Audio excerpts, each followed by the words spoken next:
We are back at Cinnamon Grand Hotel Colombo with Gary Mehigan at brunch to have a small chit chat.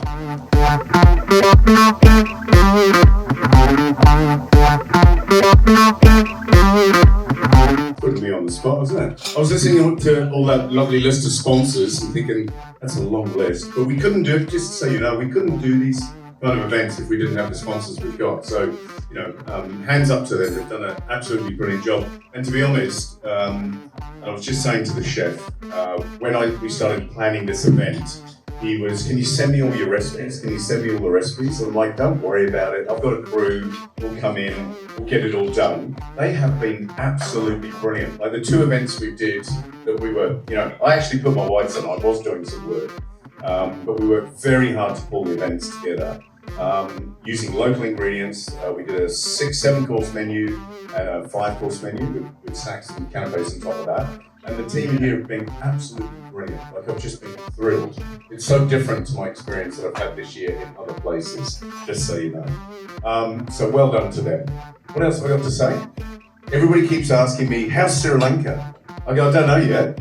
I arrived, that's why I'm so bleary-eyed. I arrived 1 o'clock in the morning, got to the hotel at 2, got stuck into the kitchen. I think managed to get out to the markets, and I actually drove a little electric tuk-tuk. The tuk-tuk driver gave me the keys and trusted that I was safe. I proved him wrong. No, I was fine. And I had a bit of a thrill, driving around town, stopped for coffee. But that's about it. So tomorrow, my wife and daughter arrive. We're going to take 6 days and travel around, go up to Kandy, do an elephant safari, get on the railway, Bentota and Gaul. So I can't wait. Because it's been on the list for a long time. All right, so what we're going to do now is, if any of you would like to pose a question to Gary, we are going to send a mic around, so you can go ahead and ask him all those burning questions that you've had about his favorite contestants at MasterChef, why he spent so much time in India. What the hell am I doing now? Yeah, what's with the outfit change today? All right, so let us know if you have any questions, and we'd love to send the mic around to you. And also the fact that we'll have plenty of time together. We'll make sure we have photographs if you want them. If you don't, just wave me on, get out of here. But yeah, happy to do all of that. And if you'd like to know, the India question I can answer. I filmed, they've just started to load it on YouTube actually. So if anybody's interested, Nat Geo India, I filmed with this year. I've been backwards and forwards to India 12 times. So when life throws you an opportunity like that, you've got to take it. So I've travelled everywhere, from the Himalayas, Leh Ladakh, to Nagaland, to Tamil Nadu, to every major city, whether it's Hyderabad. We did Holi in Bhumi, which was southeast of Delhi. We covered Eid between Hyderabad and Delhi. We were in Kochi in Kerala filming Onam. So I've had this incredible life experience this year that I never expected. I found myself sitting on the back of a truck, where the camera crew are following me. I've got the goddess Durga behind me, and surrounded by the sound of drums and the smell of incense, and people blessing the goddess as she goes past. And we're heading to the Hooghly to submerge her in the waters. And the camera crew will go, right, you can get off, we've got the shot.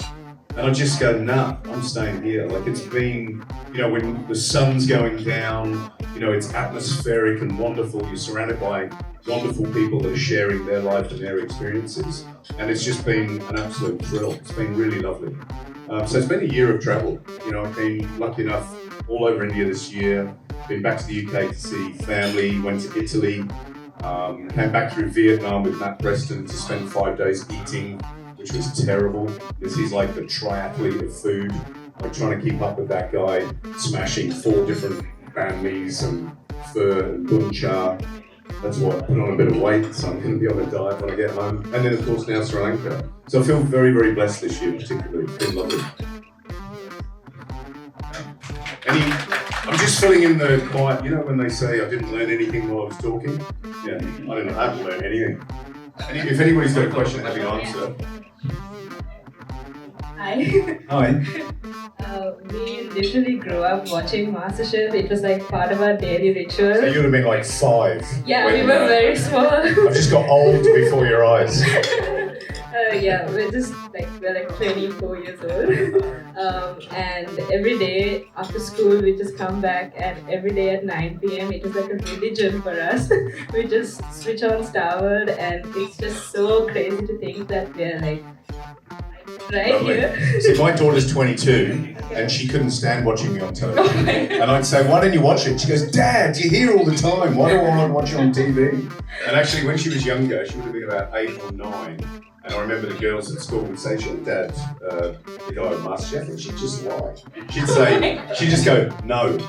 And they go, "You sure?" And she'd go, "Yeah." We would just, like, no one would believe us if we told them that we're literally in front of you. Like it feels like a dream. So it's just, we just wanted to tell you that. Just me.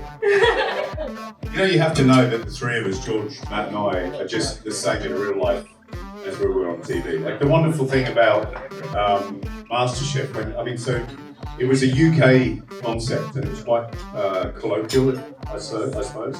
So it was something that the Australian company supersized and made into classic reality. But what they didn't realise, I think, and it wasn't until we started filming, that when they first started, I don't know if anybody remembers season 1, but the contestants actually used to, in the first 3 or 4 episodes, every week they would eliminate one contestant themselves. So it was classic reality.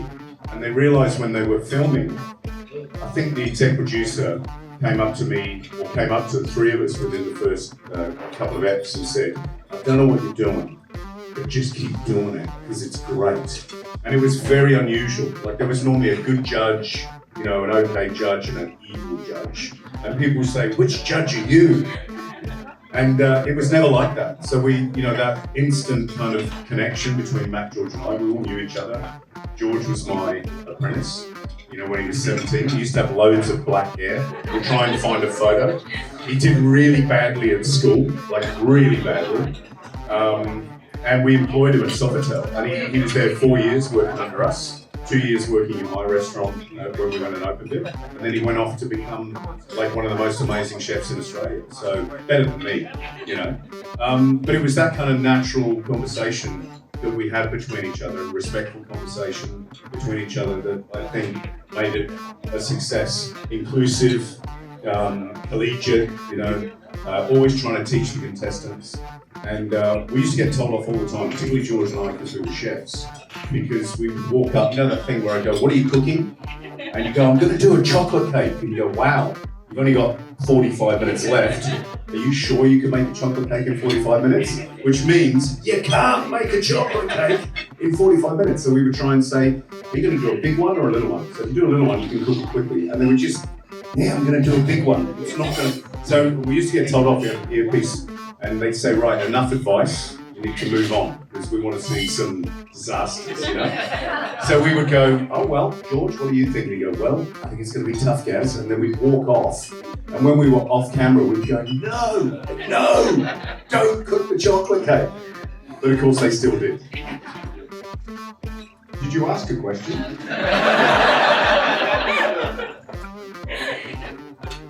You got one? Like, how long does it take Matt Preston to get ready in the morning? A long time. I used to have, I'm just going to answer questions that I think you'd like to ask.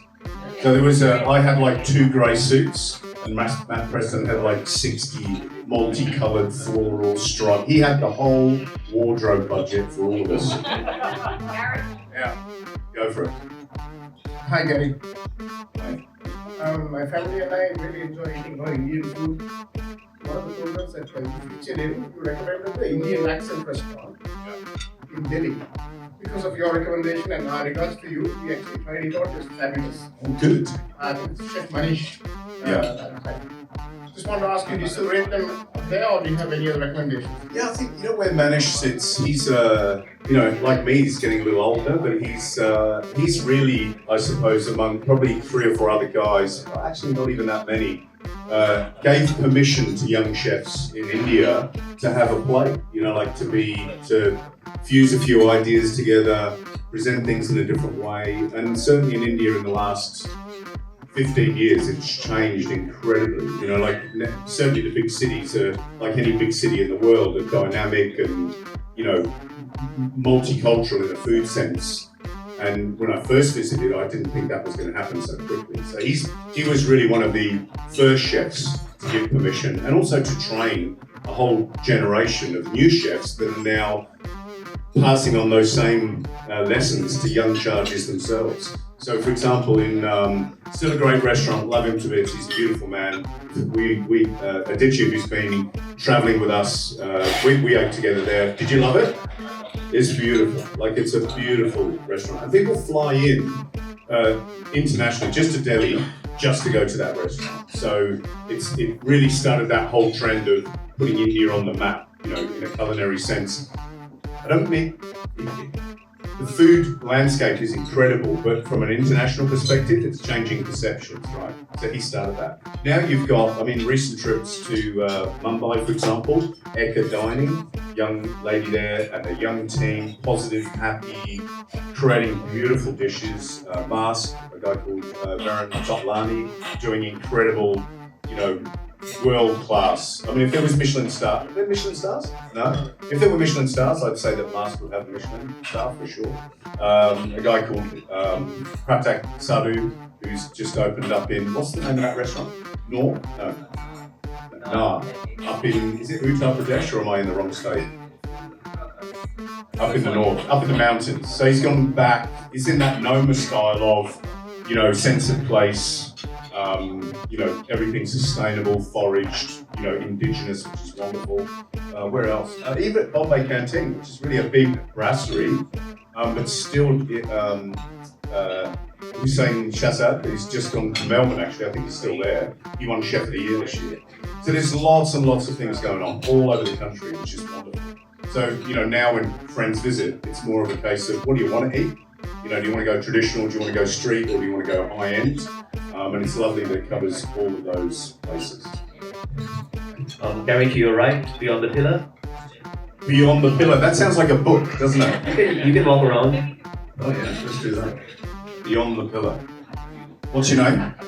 Hi, it's Michelle. Oh, Michelle. Beyond the Pillar by Michelle. Go for it. And sorry, I'm just recovering from a bad throat, so. A bad throat or a big night? Which one? You can say a few big names. I love it. Good stuff. Okay, so since 2009, right up to 2019, on first season to 11, we've enjoyed having the 3 of you. Actually, although we are here, I used to quite be very fascinated with Matt, with all his. Everybody's fascinated by Matt. What creature is he? Where does he live? What are his habits? He's a child and so on. But I don't mean to be mean, and all due respect to the present judges of MasterChef Australia, no one can beat the 3 of you. Thank you. So, With the OG. yeah, you see, I knew there would be a lot of people looking Yeah. into that. It's never the same, right? So my question is there any possibility in the future, near or far, that you guys will come back as the judges? MasterChef. No. I think it was quite a surprise for everybody that we moved on. But we felt that it was almost from day, when the show became really successful and influential, I think we decided we were going to stick together regardless of what. And at some time we knew we'd have to pass the baton over. Really, the previous question, some of these kids that are now 22, 24, they were literally 5 and 8-year-olds when it started. So I think the program deserved a refresh at some point. And we promised each other when we didn't love it anymore, when one of us felt that maybe it was getting close to time, that we would stay true and stick together. And I think the lovely thing about that is that we can always look back on it with just the most wonderful memories and accept the fact that we occupied a really special space in the television history. So that's wonderful. And we don't feel, we're not negative about it. Like there was a lot written in the press about, what had happened and blah, blah, blah. It was a lot of rubbish. Because in the end, we knew that it was time to move on. I was probably the one that said I wanted to garden more, have more time to myself, travel, and we kind of looked at each other and went, yeah, it's where we are. So I suppose to include Matt in that conversation, I did a podcast, which is still available, where I chatted to Matt. And I said, what's the secret of your success? And he said, it's that path less traveled. Is when an opportunity presents itself, but grab it with both hands. And he's always done that. He's gone from being I think he used to write about Neighbours. Remember the Australian TV show in London, and it took him to Australia. He was in the electrical business in some sense, in sales and writing. He took an opportunity to become a food writer, food critic, and then ended up on television. And we are the most unlikely television stars or celebrities. Like, we were all overweight terribly. We were so badly styled to start off with. And we would go to these really glitzy award nights and just feel so out of place. We feel really lucky. And I think if we went back, it would spoil it for us. I think honestly, it would not be the same audience. And what I'm loving with this new series that's being filmed now is Colin Yao has taken on one of the judges' roles. And she rang me and I said, well done. What an amazing thing. 2009 she got that.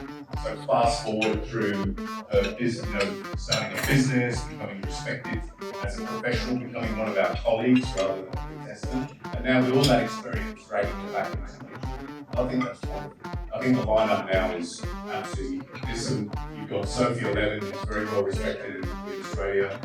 Jean-Christophe Novelli, who I used to look up to when I was in London, at a Michelin star restaurant. And Andy, again, another contestant. So I'm really thrilled that, and I don't watch it very often, but when I watch it, that same kind of expression of kindness and encouragement is there. Not quite as good as us. But one more question. I read that you and Matt have started a luxury food tour program in Vietnam. We've not started it. We've hopped on board with Luxury Escapes. So the first curated food tour of Vietnam we're doing October next year. And we had 70 spaces that were sold out in 8 hours.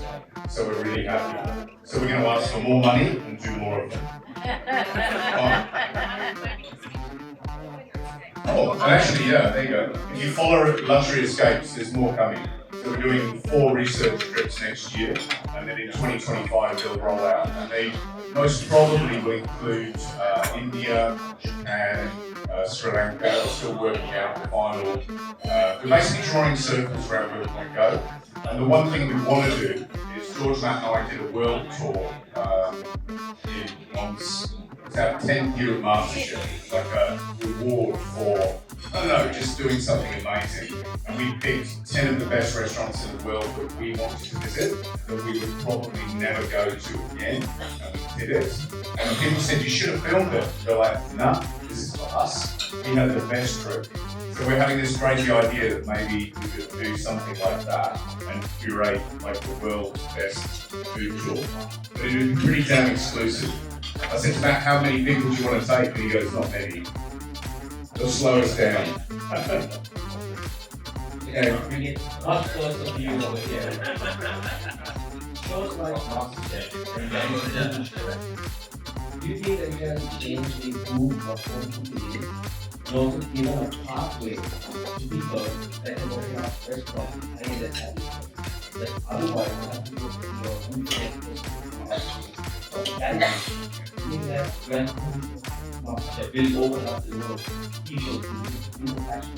I think there's no doubt that food shows like MasterChef, and I think we will probably, because food shows before that were quite serious. You know, the stuff that I would watch is all, in depth, serious stuff that's taking you through a journey of wherever it is, Hokkaido in Japan. And then something like MasterChef took what was a very small foodie audience and supersized it. So at one stage, just in Australia, I think 5 million people watched the finale. Worldwide, it was multi-millions. Just in India, for example, it was an average audience of 6 million. But we're also on in 142 countries. Very few countries ranked out in one version or another of MasterChef. So there's no doubt that for a whole generation watching us, they started to learn about food that they would never have otherwise. People were talking about, plating up or croque bouche or, hollandaise sauce or whatever it was, espuma out of a foam gun. I'm watching some of the world's best chefs, for an hour and a half on television every night, 5 nights a week. Whether or not it's, there's certainly a whole generation of young chefs that see it as sexier than I did.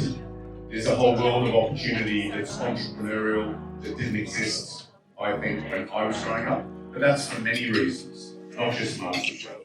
So what I love now is that as a young chef, they ask me what's the best advice, and I go, just try and think ahead and try and think about what you want to achieve out of it. You can learn 10 recipes and open a business, whereas I trained for 10 years and I still didn't even think about what kind of business I wanted to run. So, you could make 3 flavors of macaron and take the world by storm. So that's the nice thing, it's entrepreneurial, there's opportunity. The risks are still there. It's one of the toughest industries, I think, on the planet. Service, food, particularly in Australia now, low margins, high costs, cost of labour, cost of food, very competitive. So, sometimes a young chef will say, I became a chef just because of you. And I kind of look them in the eye first and go, is that a good idea? Because sometimes I expect, oh my goodness, hard work. But I do say to them, the reason I still love it is I scrubbed out that line between work and play.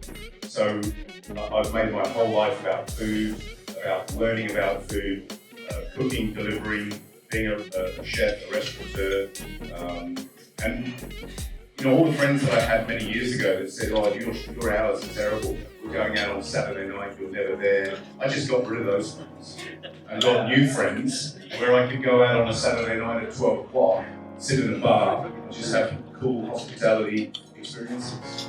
And when I travel now, one of the most beautiful things is I can call any number of chef friends that I have anywhere in the world, eat the best food, and feel like the belong to a very exclusive club. Don't know if that answers the question. Yeah. There you go.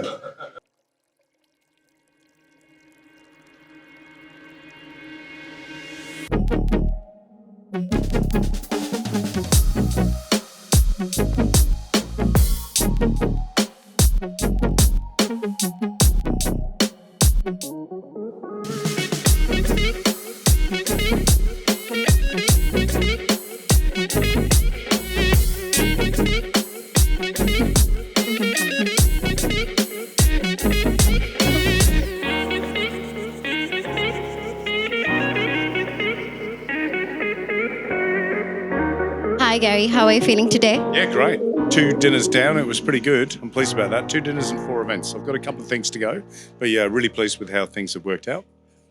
So you have 2 successful dinners already, and how do you feel about it, and how was your experience? You know what I'm most pleased about is that Cinnamon, and this is not, I'm not, what's the word? I'm not being cliche, but the team here are so good. Like lots of really young, enthusiastic chefs, and also, the seniors have got so much experience. I've been absolutely thrilled that they've essentially just taken a lot of my recipes and cooked them beautifully. And of course, we brought a small team out, so there were 3 of us, and without their help, we would never be able to deliver it. So we got some great feedback. Particularly, they loved the lamb, which I was thrilled about, and dessert. Like unanimously, they were the favourite dishes out of everything. So yeah, went well. Sure it did. I can see it from your face as well. There's always the unexpected. Like things, in the kitchen, things don't always go well, but it's about, getting over some of those hurdles, making sure we got the right product, everybody's organized. And it's not easy. When you're feeding a family of 4 at home, that's easy. But when you're doing 160, 180 people, that's difficult. So, yeah, big tick. Boom, done. Okay, I'm pretty sure you have met so many Sri Lankan fans of yours recently. So, what is one thing you notice about Sri Lankans? That's loaded, isn't it? You know what's lovely? Number one, I'm really thrilled that there's so many MasterChef fans. And more than that, there's lots of young people that are in their, their early 20s, 22 to 26, that grew up with us on television. So it reminds me that we occupied a really special place in kind of television history. We've influenced a lot of people over the, 11 years that we did the show and 16 seasons. So we did 6, including 2 junior master chefs and all stars and all the rest of it. That's it's a lot of television. And it's lovely when people are so happy to see you. They credit us with qualifications I don't think we always have, but they think that we're fantastic. And as long as it makes them happy when we meet them, I'm pleased. All right. Thank you so much, Gary, for your valuable time here. Thank you for being with us. Thank you. And I'm looking forward to 6-7 days of traveling around Sri Lanka, eating street food, home-cooked food, some great dining experience, seeing some beautiful countryside and some beaches. So I can sit and read and enjoy Sri Lanka as we should. We hope you enjoy your stay as well. Have a good day. Thanks so much.